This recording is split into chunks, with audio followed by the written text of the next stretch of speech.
Hey guys, welcome to the Field of 68 YouTube channel. If you like what you see here, hit that subscribe button and you'll get more college basketball content just like this.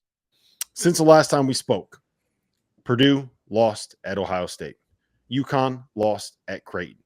Kentucky went on the road and beat the hell out of Auburn and then turned around and lost at the buzzer to What a LSU. play.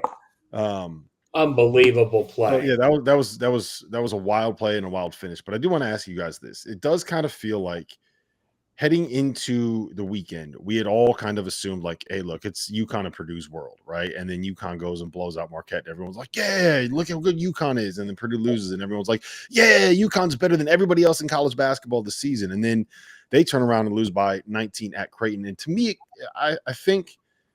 I think it is fair to say that UConn and Purdue are the two best teams in college basketball. I don't know if you guys would disagree. Let me know if you do. But Tio, I kind of feel like we might have built that gap up to be a little more than it should be when it was just kind of the reason they were on a 14-game winning streak had much to do with what that schedule looked like during those 14 games, as opposed to, not necessarily being significantly better than everybody else in college basketball. Does that make sense? I feel like we might have jumped the shark a little bit with how far ahead we were putting those two over everybody else. Well, the Purdue has, when it comes to the schedule thing, Purdue has just washed all that away with their non-conference. I think that's fair to say. So I'm not worried about Purdue's strength of schedule. I guess there's something there, but with UConn, but not really all that much. I mean, they've won the games you've put in front of them, and right. That's the thing. Like St. John's hasn't been as good as what people thought. DePaul is DePaul. Butler, I'm just going down the list. Villanova hasn't been as good as people thought. I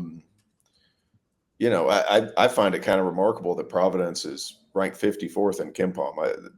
I feel like they're better than that. But right. I'm sitting there looking at the schedule. You might not be wrong, but at the same time, they played Marquette at home and beat them by 30. So whoever you can only play who the conference puts in front of you at this time of year, and they've been handling it. The thing about UConn is they're so physically overwhelming.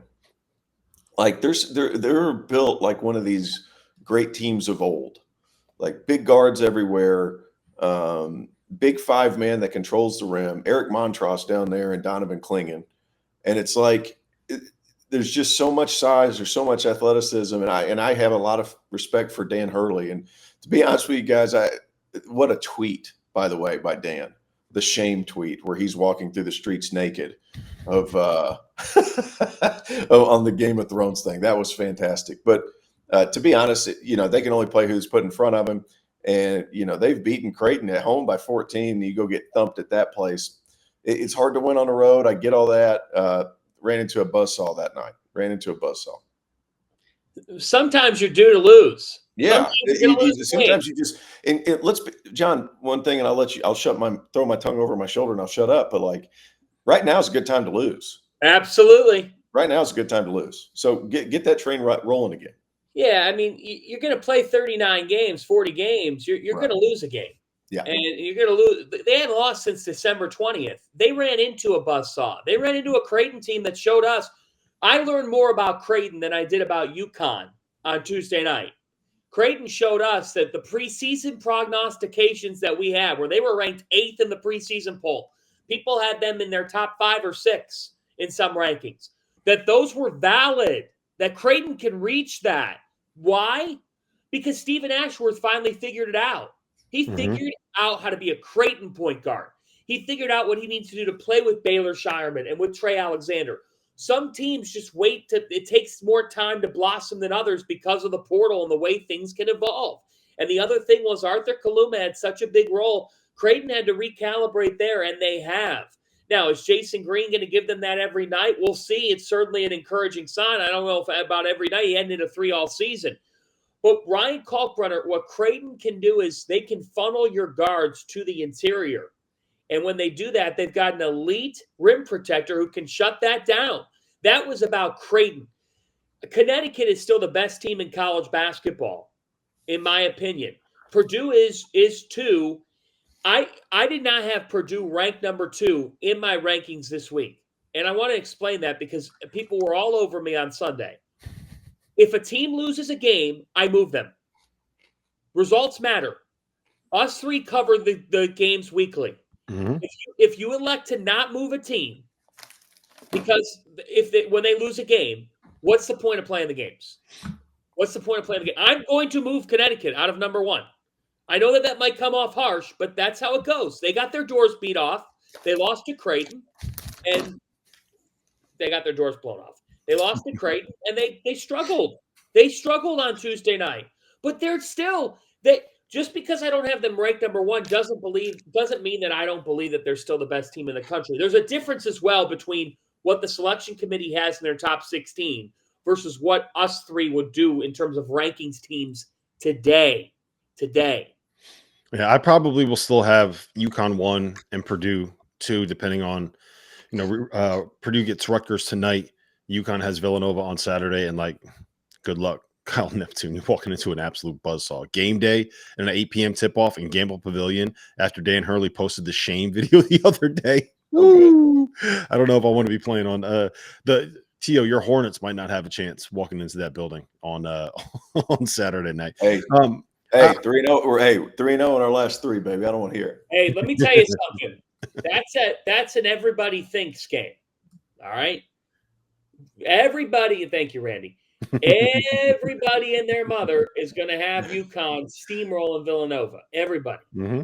I think UConn will win the game. I think it'll be about by 8 to 12 points. I do not think they're going to win by 20. Yeah, Villanova's hard to blow out because of the pace that they play at. They play at a slow pace, and they do have a bunch of guys that can guard. I will say this though. Look, after watching Houston, and we're going to get into a point guard conversation here in a second. Jamal Shead, I think, has been criminally underrated, and I am one of the people that is the most guilty for underrating him. We have not talked about him enough at all this year, especially on the show. We have the platform in college basketball. We don't talk about him nearly enough. So I'll take the L on that one, and I'm trying to rectify that now. But I think Houston they're the highest floor team in college basketball. I think they're the most upset-proof team in college basketball. I think Alabama last night beat the hottest team in the SEC on their home floor in a game where they played horribly, right? They did not play well. I think they were 8 for 32 from 3, and they went for a 12-minute stretch in the second half where they didn't even attempt a 3. I think Alabama is very, very good, and we're underrating them. I told you guys last week my hot take on Arizona and how I feel like they're kind of flying under the radar in the way that UConn did last January. I still think, Tio, we talked about this last night on After Dark. I still think Duke is a very, very dangerous team come tournament time because it feels like last 2 months they've won 16 out of 18, and their 2 losses are at North Carolina and at home against Pitt when they didn't have, correct me if I'm wrong, Mark Mitchell, Jeremy Roach, and Tyrese Proctor, I believe it was. They were missing a bunch of key guys for that game. So Duke's figured it out. We know how good North Carolina is. And I mean, Tennessee's got Dalton Connect and a bunch of guys that can guard. I just feel like there are a lot of really good teams in college basketball this year. And while I think most people would probably agree that UConn and Purdue should be are probably the 2 favorites at BetMGM when it comes to Vegas, I have a very hard time separating them as much as it feels like they have been separated over the course of what's happened in the last month. I don't know. I feel like there's a lot of really, really good teams in college hoops this year. And there's a lot of one-game sample sizes too. There's a lot of teams that can win. There's a lot of teams that can win one game. Now, if Purdue's playing a 9-game series against anybody, they're going to win 5. I think the same that you want to see it, or a 7-game series rather, 9-game series. I was just thinking 10 games. Out of 10 games, Purdue's beating anybody not named UConn 8 times. Anybody. Most teams 10 times. So, but it's just that one game, though. That's what makes the tournament so beautiful. It's that one game. Thank you for watching the Field of 68. If you've enjoyed what you've seen here, hit that like button, share this link with your friends, or check out the description for some other places that you can consume Field of 68 content.